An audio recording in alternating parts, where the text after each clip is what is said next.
Audio Jungle.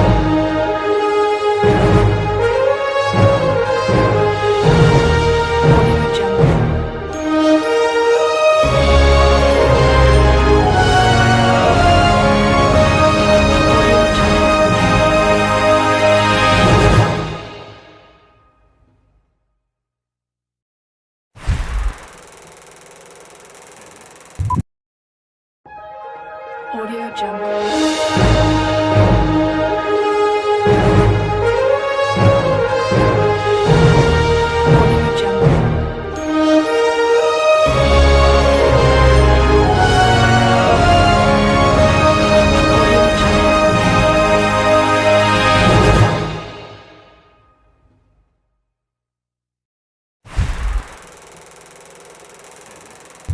साल 2010 Atlantic ocean के island पर हम एक हाईटेक लैब को दिखाया जाता है जहां पर इंजन कॉरपोरेशन अपने वैज्ञानिकों और इंजीनियर्स की मदद से डायनासोर के खून और डीएनए में बदलाव करने की प्रक्रिया को शुरू करते हैं जिसे म्यूटेशन कहा जाता है। इंजन कॉरपोरेशन ने यहाँ पर डायनासोर्स को बना लिया है। वो चाहते हैं कि डायनासोर इस वातावरण में और इस समय में ढल जाए, साथ ही वो उन्हें और भी ताकतवर बनाना चाहते हैं, जिसके लिए लगातार वो एक्सपेरिमेंट्स कर रहे होते हैं।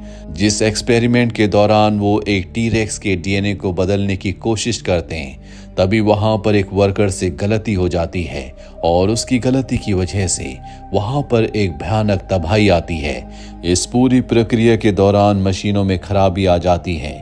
टीरेक्स जो अब एक नया खतरनाक और मॉन्स्टर रूप ले चुका था, वो जाग जाता है, जिसके बाद वो पूरी लैब में तबाही मचा देता है, वैज्ञानिकों को मार देता है। सबको इस जगह को छोड़कर जाना पड़ता है। इस पूरी लैब के राज, यहाँ पर जो कुछ हुआ वो समय के साथ दफन हो जाता है। 17 सालों तक कोई इस आइलैंड पर नहीं आता।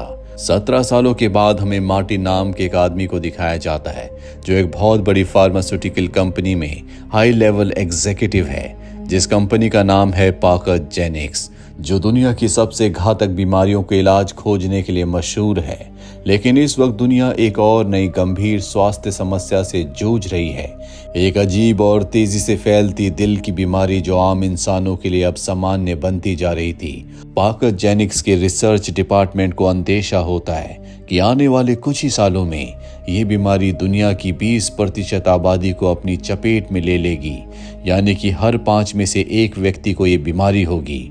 और ऐसे में अगर कोई कंपनी बीमारी का इलाज खोज लेती है तो उसकी दवा की मांग पूरी दुनिया में बेशुमार हो जाएगी। इसीलिए ये कंपनी एक नए मिशन की शुरुआत करती है, एक ऐसा मिशन जो उन्हें न सिर्फ मेडिकल साइंस में क्रांति लाने का मौका देगी बल्कि अरबों डॉलर की कमाई भी करवाएगी। अब कंपनी इस पर गहराई से रिसर्च करती है, तब उन्हें एक चौंकाने वाली संभावना नजर आती है जो कि डायनासोर्स हैं, क्योंकि उनका शरीर बहुत बड़ा है और उनके शरीर के हिसाब से उनका दिल भी होता है, जिसके आसपास मोटी मोटी मांसपेशियां मौजूद होती है, जहां से ब्लड सर्कुलेशन का पूरा सिस्टम है। ये सब इंसानी दिल की बीमारी के इलाज के लिए एक अनोखा मॉडल हो सकता है। पार्कर जेनिक्स को विश्वास था कि अगर हम डायनासोर्स का खून हासिल कर ले, खासकर उनके दिल की कोशिकाओं से जुड़े जैविक संरचना, तो उससे एक असरदार दवा बनाई जा सकती है जो इस जानलेवा बीमारी को जड़ से खत्म कर देगी। इसीलिए इस जोखिम भरे मिशन को अंजाम देने के लिए कंपनी पूरी जिम्मेदारी मार्टिन को सौंपती है। उसे एक टास्क मिलता है कि वो 3 अलग अलग प्रजातियों के डायनासोर्स का खून लेकर आए, जो एक जमीन पर चलते हैं, दूसरे जो पानी में रहते हैं और तीसरे जो हवा में उड़ते हैं। यानी इस मिशन के लिए उसे तीनों तरह के डायनासोर्स की प्रजातियों को ट्रैक करना होगा, उन्हें पकड़ना होगा, उनके ब्लड सैंपल्स को इकट्ठा करना होगा। लेकिन ये काम इतना आसान नहीं है, क्योंकि ये डायनासोर्स दुनिया के सबसे खतरनाक और प्रतिबंधित इलाके में रहते हैं। मार्टिन जानता है कि ये मिशन वो अकेला नहीं कर सकता, इसीलिए वो कुछ एक्सपर्ट्स की टीम बनाने का फैसला करता है, जिसके लिए सबसे पहले वो जोरा से मिलता है, जो असल में एक एक्स स्पेशल फोर्स कमांडो रह चुकी है। जोरा सिर्फ एक सैनिक नहीं थी, बल्कि उसे जंगली इलाकों में सरवाइव करने का और हाईटेक हथियारों का इस्तेमाल करना, साथ ही हर तरह के खतरों से निपटना अच्छी तरह से आता है। और यही वजह थी कि मार्टिन को लगा कि ये मिशन अगर उसके साथ मिलकर कोई पूरा कर सकता है तो वो जोरा हो सकती है। जोरा को अपनी टीम में शामिल करने के लिए मार्टिन उसे सीधा $10 मिलियन का ऑफर देता है, जो सच में काफी बड़ी रकम है। लेकिन जोरा को इससे भी ज्यादा आकर्षित करता है इस मिशन का एडवेंचर। मार्टिन जब उसे पूरे मिशन की डिटेल बताता है तो उसे साफ कर देता है कि ये सब कुछ पूरी तरह से अनऑफिशियल होगा, यानी ये एक सीक्रेट ऑपरेशन है जिसके लिए ना तो कोई सरकारी अनुमति है और ना ही कोई सुरक्षा। और यही इस मिशन की सबसे बड़ी चुनौती है, क्योंकि किसी भी देश की सरकार डायनासोर्स के इलाकों में जाने की इजाजत नहीं देती। इस मिशन की सफलता इस बात पर टिकी है कि इनकी पूरी टीम गुप्त तरीके से उस इलाके में घुसे जहां पर डायनासोर्स हैं और उनके ब्लड सैंपल्स लेकर बिना पकड़े वहां से निकल जाए। अब जोरा टीम में शामिल हो चुकी है, पर मार्टिन एक और इंसान को अपनी टीम में शामिल करना चाहता है, जो है डॉक्टर हेनरी।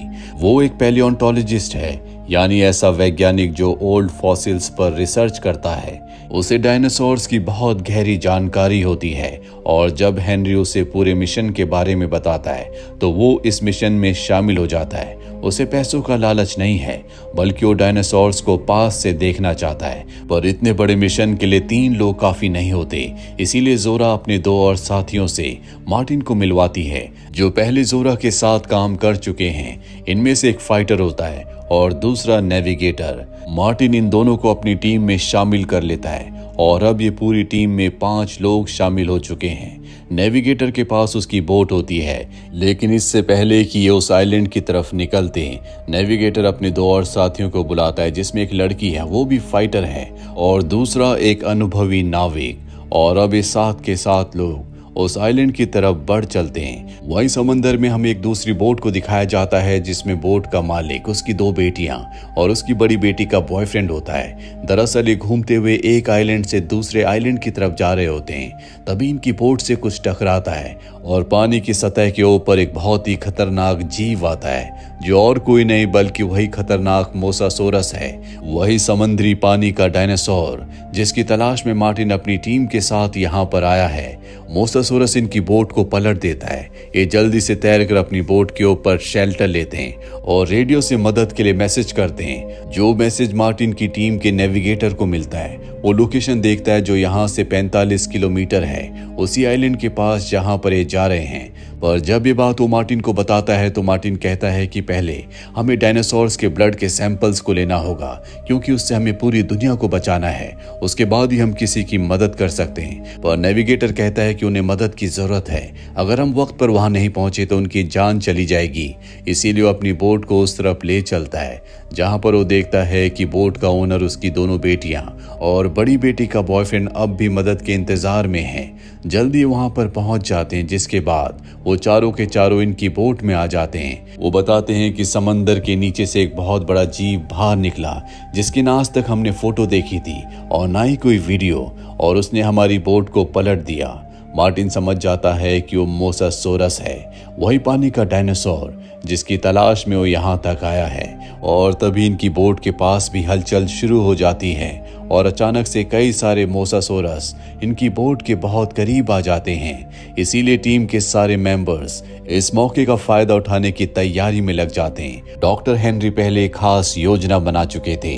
उन्होंने डायनासोर से ब्लड निकालने के लिए कुछ खास कंटेनर्स तैयार किए हैं, जो दिखने में गन के कार्ट्रिज जैसे हैं, लेकिन असल में सुई की तरह डायनासोर के स्किन में घुसकर वो खून खींचते हैं। और जैसे ही कंटेनर भर जाएगा, वो हवा में ऊपर उड़ेंगे, जिसके बाद उनका पैरासूट खुलेगा, जिसके बाद वो उस कंटेनर को पकड़ लेंगे।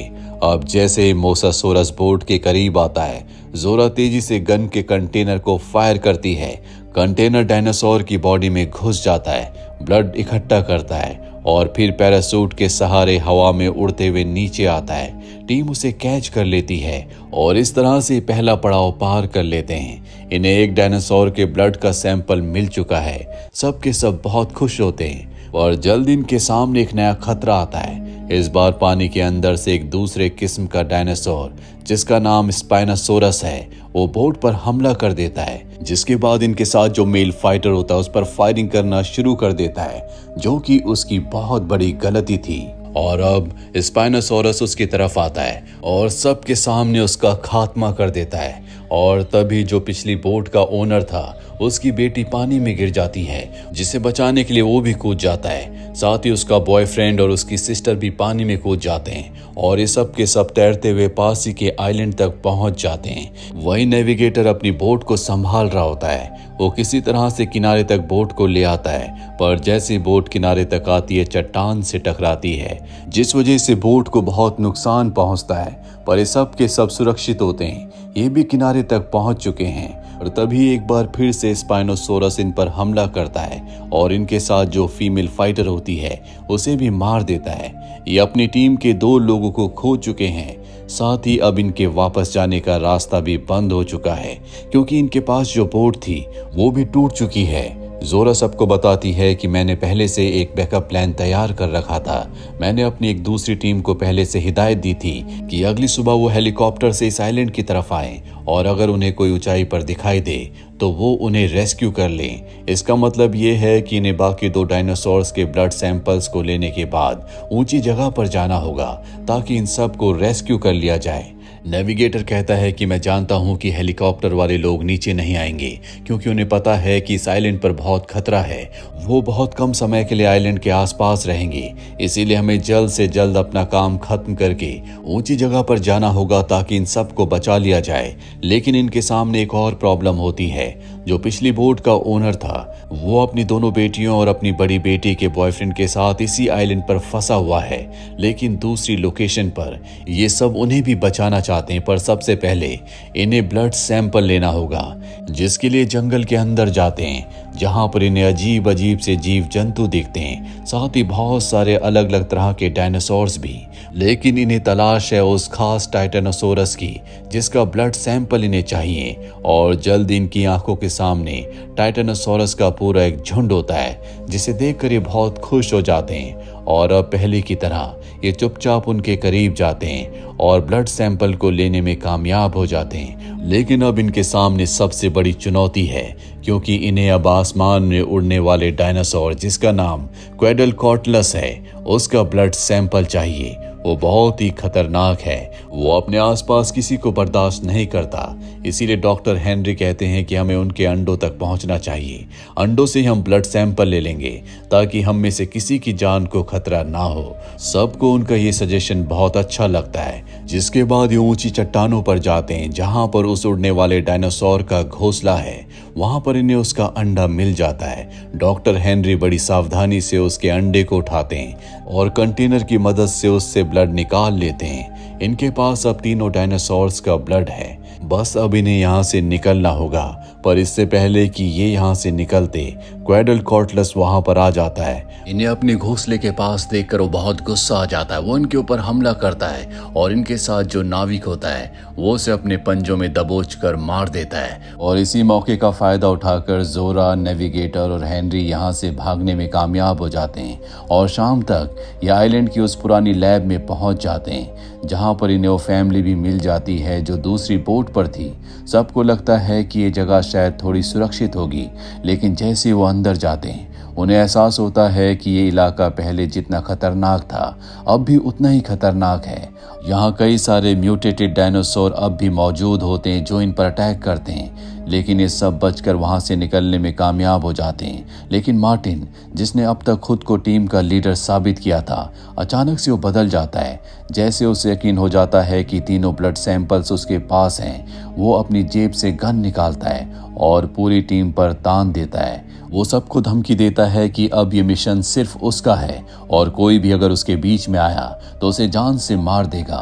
पर उन सब की किस्मत में कुछ और ही लिखा होता है, क्योंकि उसी वक्त वहां पर एक बहुत ही विशाल म्यूटेटेड टीरेक्स आ जाता है। ये वही डायनासोर है जिसने सालों पहले इस लैब को तबाह किया था और अब एक बार फिर से वो अपने पूरे रौद्र रूप में सामने आता है। वो सीधा मार्टिन पर हमला करता है और उसको निगल जाता है। इस हमले के दौरान मार्टिन के हाथ से ब्लड सैंपल का कंटेनर गिर जाता है, जिसे जोरा फुर्ती से उठाकर सुरक्षित कर लेती है। हालांकि उसी वक्त आसमान में उनकी मदद के लिए एक हेलीकॉप्टर भी आता है, लेकिन टीरेक्स बहुत ही खतरनाक है। वह हेलीकॉप्टर की आवाज से उसकी तरफ आकर्षित होता है, जिससे वह हेलीकॉप्टर को अपने जबड़ों में दबोच लेता है। पायलट की भी मृत्यु हो जाती है।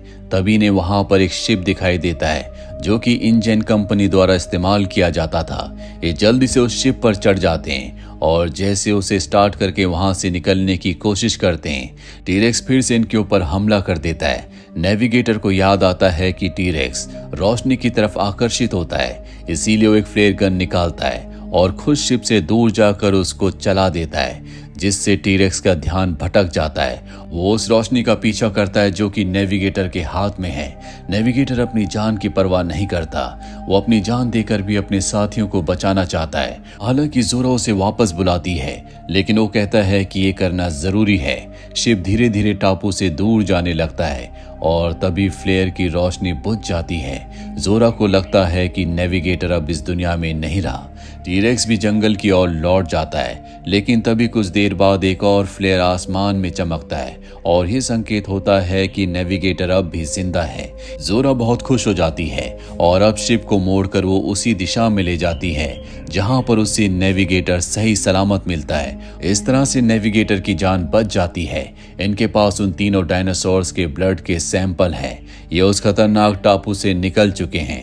रास्ते में डॉक्टर हेनरी जोरा को बताते हैं कि मार्टिन इन ब्लड सैंपल्स को एक कंपनी को देने वाला था ताकि वो दुनिया की सबसे महंगी दवा बना सके, लेकिन ऐसा करना सही नहीं होगा क्योंकि इससे इलाज सिर्फ अमीरों तक ही सीमित रह जाएगा। इसीलिए हेनरी और जोरा मिलकर ये फैसला करते हैं कि ये ब्लड सैंपल्स वो अलग अलग कंपनीज को देंगे ताकि सभी कंपनीज के पास उस खतरनाक बीमारी के इलाज की दवा हो। और जब बहुत सारी कंपनीज के पास एक ही दवा होगी तो मार्केट में उसकी प्राइस भी बहुत कम होगी, हर इंसान अपना इलाज कर सकेगा। और इसी के साथ ही फिल्म ये कहानी यहीं पर खत्म हो जाती है। उम्मीद करते हैं कि ये कहानी आपको पसंद आई होगी।